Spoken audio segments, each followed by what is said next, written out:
जिन किसान भाइयों की धान की फसल 25 से 30 दिन के आसपास हो चुकी है और उसमें कल्लों का विकास ज़्यादा नहीं हो पा रहा है, कल्ले बस 5 से 6-7 बने हुए हैं। ऐसी कंडीशन में किसान भाइयों, ये लास्ट समय और अंतिम और आखिरी समय चल रहा होता है। इस समय भी कल्लों को आप आसानी के साथ बढ़ा सकते हैं। पूरी जानकारी बताएंगे। पौधे में जब ज़्यादा से ज़्यादा फुटाव होगा तभी उसमें बालियाँ ज़्यादा आएंगी और पैदावार भी ज़्यादा मिलेगी। किसान भाइयों, इस समय किसान भाइयों अगर सही खाद का प्रयोग कर देते हैं तो वहाँ पर कल्लों का विकास ज़्यादा देखने को मिलता है। किसान भाइयों, सबसे पहले आपको लेना है मैग्नीशियम सल्फेट। मैग्नीशियम सल्फेट से किसान भाइयों कल्लों का विकास ज़्यादा होता है। यह सेकेंडरी पोषक तत्व होता है। द्वितीयक पोषक तत्व के नाते इसमें कल्लों की ढेर सारी संख्याएं होती हैं और ये क्लोरोफिल का निर्माण आसानी से करते हैं। मैग्नीशियम सल्फेट से क्लोरोफिल का निर्माण किसान भाइयों होता है, जिससे पौधे अपना भोजन बना पाते हैं। प्रकाश संश्लेषण की क्रिया जो है अच्छी प्रकार से होती है। मैग्नीशियम सल्फेट किसान भाइयों धान की फसल में, जिस खेत में आप धान लगाते हैं, 2 से 3 साल में एक बार ज़रूर प्रयोग करना चाहिए। मैग्नीशियम सल्फेट से अच्छी प्रकार से क्लोरोफिल का निर्माण हो जाता है, जिससे प्रकाश संश्लेषण की क्रिया अच्छी प्रकार से होती है। पौधे आसानी के साथ भोजन बना पाते हैं और ढेर सारे कल्लों का निर्माण किसान भाइयों देखने को मिलता है। तो सबसे जो पहला प्रोडक्ट है, आपको लेना है मैग्नीशियम सल्फेट। अगर डोज की बात करें तो 6 से 7 केजी प्रति एकड़ के हिसाब से आपको मैग्नीशियम सल्फेट लेना है। दूसरी चीज़ किसान भाइयों आती है आयरन, यानी लोहा। लोहे की कमी किसान भाइयों हमारी धान की फसल में किसान भाइयों देखने को मिलता है। तो लोहे की कमी के लिए आपको लेना होता है फेरस सल्फेट। इसमें 19% आपको आयरन पाया जाता है और जो हमारी धान की फसल के लिए सबसे ज़्यादा आवश्यकता होती है। इससे किसान भाइयों यहाँ पर जो लोहे की कमी होती है वो पूरी हो जाती है, आयरन की कमी पूरी हो जाती है, जिससे वहाँ पर जो पौधे में शाखाएं बनती हैं, जो ब्रांचेज, जो टेलर बनते हैं, वो काफ़ी संख्या में देखने को मिलती हैं और लास्ट में आपको पैदावार भी किसान भाइयों ज़्यादा मिलती है। तो दूसरे प्रोडक्ट में आप किसान भाइयों फेरस सल्फेट ले सकते हैं। फेरस सल्फेट भी किसान भाइयों आपको 5 से 6 केजी प्रति एकड़ के हिसाब से लेना होता है। तीसरी चीज़ किसान भाइयों आपको लेना है जिंक। जिंक की जो डिफिशेंसी हमारी होती है धान की फसल के लिए बहुत ज़्यादा ज़रूरत होती है। जिंक के कारण ही पौधे में पीलापन नहीं आता है, ऊपर की पत्तियां हल्की लाल और सफ़ेद नहीं होती है। तो जिंक आपको लेना है 33% वाला। 2 फॉर्म में जिंक आती है, एक 21% वाली आती है, एक 33% वाली आती है। तो 33% वाली आपको जिंक यहाँ पर 4 से 5 केजी लेनी होती है। और जो लास्ट चीज़ किसान भाइयों है वो आपको लेना है यूरिया। यूरिया की मात्रा आपको 35 से 40 किलोग्राम प्रति एकड़ के हिसाब से लेना है।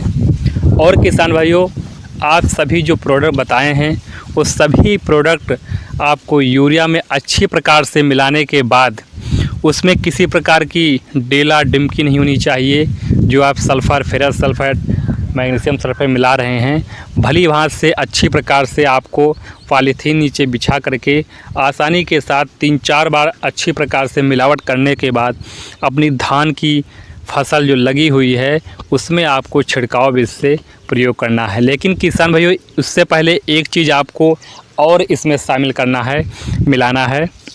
क्योंकि जब धान की फसल 25 से 30 दिन यानी 1 महीने के आसपास हो चुकी होती है, उसमें बहुत प्रकार के रोग, सुंडी रोग, पत्ता लपेटक, तना छेदक, अन्य रोग लग जाते हैं, जिससे काफ़ी ज़्यादा पौधों को नुकसान पहुंचता है। उसके लिए किसान भाइयों फिप्रोनिल, जिसे रीजन कहते हैं, वो आप 1 केजी प्रति बीघा के हिसाब से यानी 5 किलो प्रति एकड़ के हिसाब से ले सकते हैं। 2 फॉर्म में आती है, 0.3%, 0.6%। अगर 6% वाले ले रहे हैं तो उसकी मात्रा थोड़ी कम लेनी है। दूसरी चीज़ किसान भाइयों आप ले सकते हैं सिजेंटा की, हमारी आती है वाइटाको।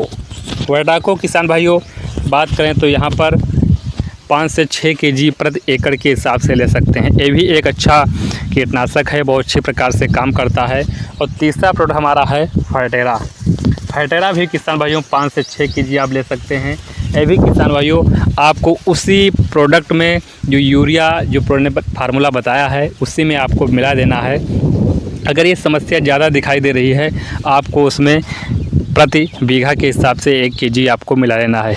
अगर ये चीज़ आप नहीं मिलाते हैं तो उसमें आप जो हमारा आता है हमला नाम से आता है, क्लोरोपाइरिफास 50% इसी फॉर्म में आता है, उसकी आप मात्रा किसान भाइयों 1 लीटर 1 एकड़ के लिए पर्याप्त है, उसको आप मिला कर सकते हैं।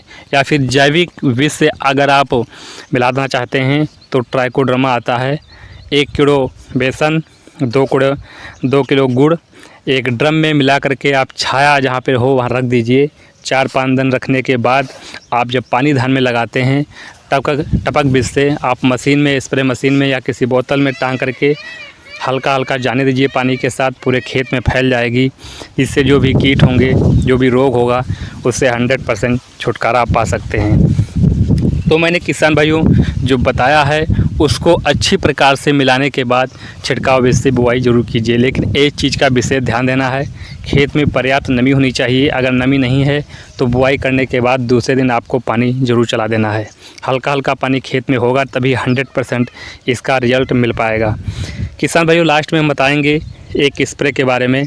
इसके लगभग 8 से 10 दिन के बाद एक आपको स्प्रे देना होता है। स्प्रे में किसान भाइयों आपको मैग्नीशियम सल्फेट लेना है और स्प्रे जो मैग्नीशियम सल्फेट का मैंने बताया है उसको थोड़ी मात्रा लेना है। लेकिन लास्ट में जो स्प्रे आपको हम बताने जा रहे हैं वो आप स्प्रे करना चाहते हैं तो चिलेटेड फॉर्म में जो हमारी फेरस सल्फेट आती है, जो लोहा आता है फेरस सल्फेट आती है, उसकी मात्रा आपको लेना है 120 ग्राम। और चिलेटेड फॉर्म में जिंक हमारी आती है उसकी मात्रा भी 120 ग्राम, 100 से 120 ग्राम लेनी है। और मैग्नीशियम सल्फेट 1 किलो 1 एकड़ के लिए लेनी है। और यूरिया 1 से 1.5 केजी लेनी है आपको 1 एकड़ के लिए। और स्प्रे आप तभी करना है जब थोड़ी सी अच्छी सी धूप हो, ओस ना हो, तभी आपको स्प्रे कर देना है। और खेत में पर्याप्त नमी होनी चाहिए। ढेर सारे कल्लों का विकास हो गया। ये मेरा आजमाया हुआ फार्मूला है, अपने खेत में मैंने यहाँ पर यूज किया है, बहुत सारे कल्लों से भर गया है और एकदम से जो पैदावार होती है वो भी अच्छी देखने को मिलती है। एक बार किसान भाइयों मेरे कहने से 100% लाभ मिलेगा। तो ये चीज़ें किसान भाइयों डाल करके आप ज़रूर देखिए। किसी प्रकार की अगर जानकारी चाहिए नीचे कमेंट कीजिए। जो भी किसान भाई चैनल पर नए हैं रिक्वेस्ट है चैनल को सब्सक्राइब कीजिए, वीडियो को लाइक कीजिए, अन्य किसानों को भी शेयर कीजिए। मिलेंगे अगली वीडियो में। नमस्कार।